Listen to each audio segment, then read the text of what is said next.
Dans l'épisode précédent, je vous ai parlé de cette lampe qui est une bivalve, mais je crois que j'ai oublié de vous préciser que du coup c'est cette lampe-là qui va redresser le courant, qui va permettre de passer du courant alternatif en courant continu pour toute la partie amplification de la radio.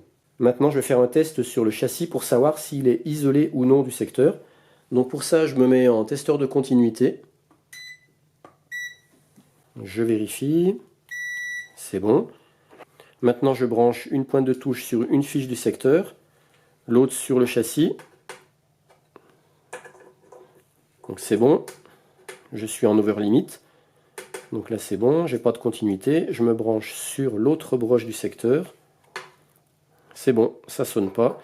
Donc a priori le châssis est bien isolé du secteur. Arrivé à ce stade de la restauration, tout d'un coup je sens qu'il y a en moi un léger malaise. Je me dis avant de changer des composants, de faire des frais, avant de passer des heures et des heures à essayer de comprendre le fonctionnement de cette radio, de passer beaucoup de temps en investissement et en argent, je me dis qu'il ne faudrait pas qu'il y ait un composant majeur stratégique de cette radio qui soit complètement HS et qui ferait que tout le travail que j'ai fait avant ne serve à rien. Et c'est là que je me suis dit, en fait, la première chose à faire avant de commencer, c'est de tester le transfo. Parce que si le transfo est mort, c'est peut-être pas la peine d'aller plus loin. Parce que pour en retrouver un qui soit compatible, à mon avis, c'est pas gagné.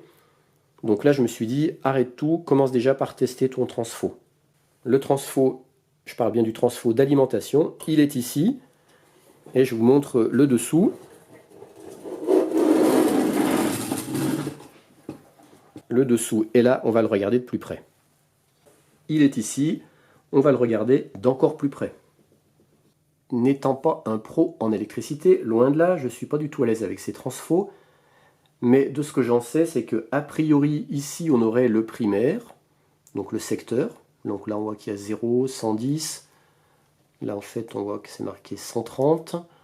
Là, il y a 220, 240, sachant que là, il n'y a pas de broche, pas de broche. Là, il y en a une, mais elle est reliée à rien. Ici, on a un fil, et ici, on a un fil. Ok, donc là, on va dire que c'est le primaire. Là-dessous, la dernière broche, j'en parlerai plus tard, parce que j'y ai rien de marqué. Pour l'instant, je ne sais pas ce que c'est. Et donc, j'imagine que la partie gauche, ça sera les secondaires, sur lesquels on va récupérer plusieurs tensions. Et forcément en alternatif, parce que je rappelle, les transfos comme ça, ils marchent forcément en alternatif.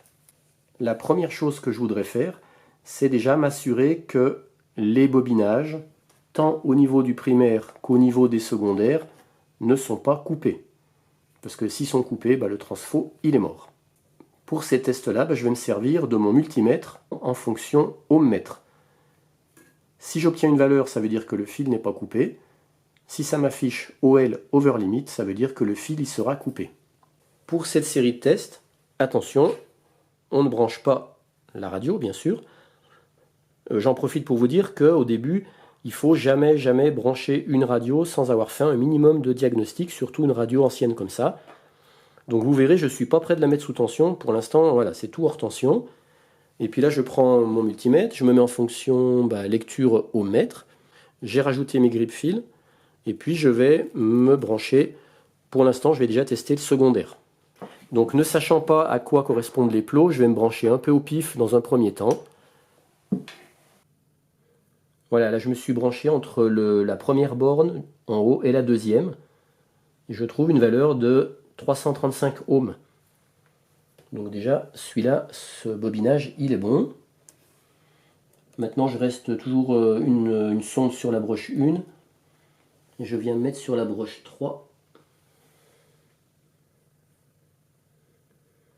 644 ohms. C'est bon. Pour l'instant, je rappelle, je ne sais pas à quoi correspondent ces plots. Là, je viens me mettre, par exemple, sur la 4.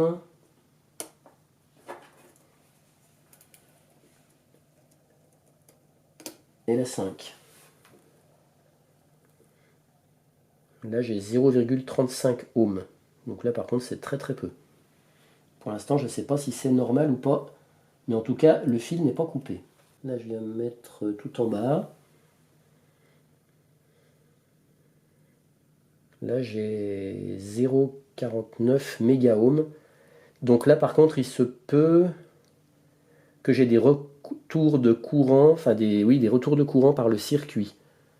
Donc là, peut-être que je suis en réalité en over limit, mais c'est peut-être des condensateurs dans le circuit qui font qu'il y a des fuites et que je trouve une valeur. Donc là, typiquement, je ne sais pas si ça veut dire que je suis en over limit, que le fil est coupé ou pas. Mais comme je ne sais pas si je suis sur les mêmes bobines du secondaire, parce que normalement au niveau du secondaire, il devrait y avoir 3 bobines. Parce qu'il devrait y avoir 3 tensions différentes. Une pour les fils de chauffe, une pour la haute tension, et puis a priori il y aurait une autre tension pour un autre fil de chauffe. Donc je sais qu'a priori il y a 3 bobines, parce qu'il y a 3 sorties. Mais là, je suis peut-être en train de faire une mesure de résistance entre 2 bobines. Donc normalement, je ne devrais rien trouver. Mais comme après, elles se raccordent dans le circuit, peut-être qu'il y a des fuites de condensateur. Donc c'est peut-être pour ça que je trouve une valeur que je ne trouve pas over limit. Et peut-être que le over limit est normal. Comme là, je ne sais pas pour l'instant ce que je mesure, bah, mes mesures ne sont pas très fiables. Donc pour l'instant, je vais en rester là sur le secondaire. On va dire que pour le secondaire, c'est plutôt encourageant, mais je ne suis pas certain que tous les bobinages du secondaire sont bons, parce que je ne sais pas où se situent, sur quel plot se situent les différents bobinages. Maintenant, je vais tout de suite aller voir le primaire, parce que c'est plus lui qui m'inquiète dans un premier temps. Je mets une sonde sur le premier plot du primaire, là où c'est marqué 0, et la deuxième sur le deuxième plot, là où c'est marqué 110. Et là, un gros problème, over limit. Donc il y a un gros souci au niveau du primaire de mon transfo. Alors là maintenant, quand je filme cette vidéo, je sais ce qui s'est passé, mais moi quand j'ai fait ma première mesure, je ne savais pas. Et j'ai dit, mon transfo, il est foutu, donc je suis très mal. Donc j'ai contacté Joël, il m'a dit, oui, c'est sûr que si t'as rien, il y a un souci. Après, peut-être que tu peux trouver un autre transfo. J'ai dit, mais avant d'en trouver un qui ait les mêmes caractéristiques, avec les mêmes tensions au niveau du secondaire en sortie, qui puisse également se fixer sur le châssis, enfin ça va être galère, quoi, ça sera quasiment impossible. Mais tout en discutant avec Joël, j'ai appris quelque chose de très très très important que je vais vous partager maintenant. C'est en discutant sur le fait d'arriver à trouver un nouveau transfo pour remplacer celui-là. On pensait qu'il était forcément en 130 volts, parce que la radio elle date de 1930. Donc on s'est dit, à mon avis, ça ne sera pas du 220. Mais du coup, en regardant des photos, j'ai vu quelque chose qui m'a alerté. C'est qu'il y avait ça. Je vais zoomer. Voilà. En grosse quiche que j'étais, moi je croyais que ça c'était un truc pour fixer un câble. Vous voyez, un genre d'attache. Parce que c'est Joël qui m'a dit, ouais, sur certains transfos, quant à ça, c'est un fusible. J'ai dit, mais attends, mais je l'ai moi ça sur le mien. Et j'ai regardé, effectivement, j'ai dit, oui, il y a quelque chose. Et puis en regardant encore mieux, je vais vous montrer ce que j'ai vu. Non seulement il y a un fusible, on va voir tout à l'heure, mais en plus c'est là que j'ai vu quelque chose que j'avais pas vu avant. 110, 130, 220, et là-dessous c'est marqué 240, et là il y a 0. Donc ça veut dire que ce transfo, en fait il a aussi un sélecteur de tension, et c'est le fusible qui va faire office de sélecteur de tension, parce qu'on peut l'enlever, et selon où on le positionne, il pourrait être adapté à la tension qu'on va lui envoyer.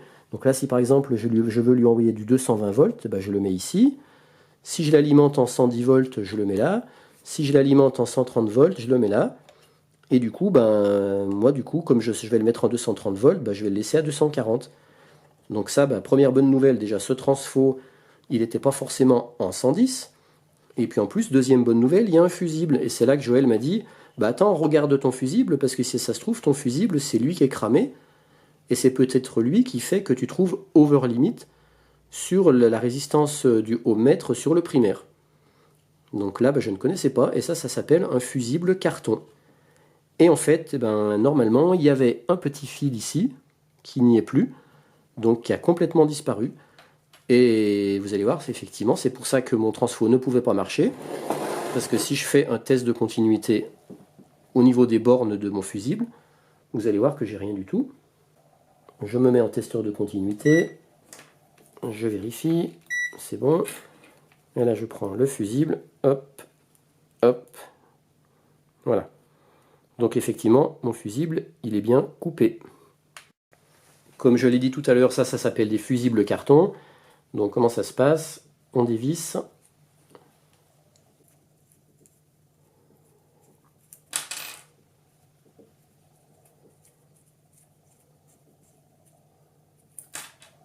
Voilà, donc ça c'est le carton. Et normalement, il y a un petit filament. Mais là, il n'y a plus rien. Et là, c'est encore Joël qui m'a sauvé, parce que moi, je me suis dit, bah, comment faire, hein, moi, j'en ai pas des fusibles comme ça, je ne savais même pas que ça existait. Il m'a dit, tu prends, bah, pour te dépanner, du fil d'étain le plus fin possible. Donc moi, le plus fin que j'ai, c'est du 1 mm, j'ai pas plus fin. Et tu viens l'enrouler, bah, c'était le principe des vieux fusibles à plomb. Donc tu viens l'enrouler à la place de ton fil qu'il y avait. Donc je vais vous montrer. J'ai coupé un petit morceau de fil d'étain. Je viens le passer comme ça. Je viens l'enrouler d'un côté et de l'autre.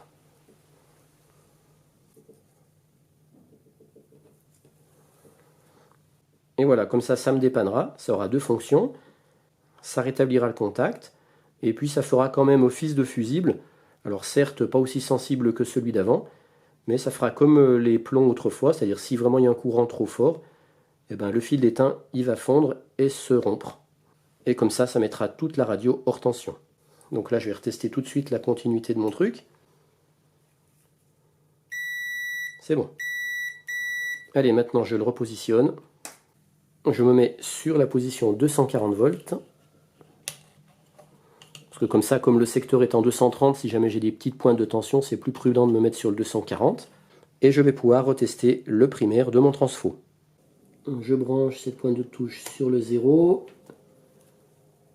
et l'autre sur le fil qui arrive du secteur. Hop. Ah, bah voilà, super. 55 ohms. Ouf. Donc ça veut dire que le primaire de mon transfo est bon. Donc peut-être que mon transfo n'est pas foutu. Super. Le juge de paix pour ce transfo, pour savoir s'il est définitivement bon ou HS, ce serait de le mettre sous tension et de mesurer les tensions de mes secondaires. Mais avant de faire ça, il faut que je sois capable d'identifier chaque bornier à quoi il correspond au niveau des secondaires. C'est ce qu'on va voir maintenant.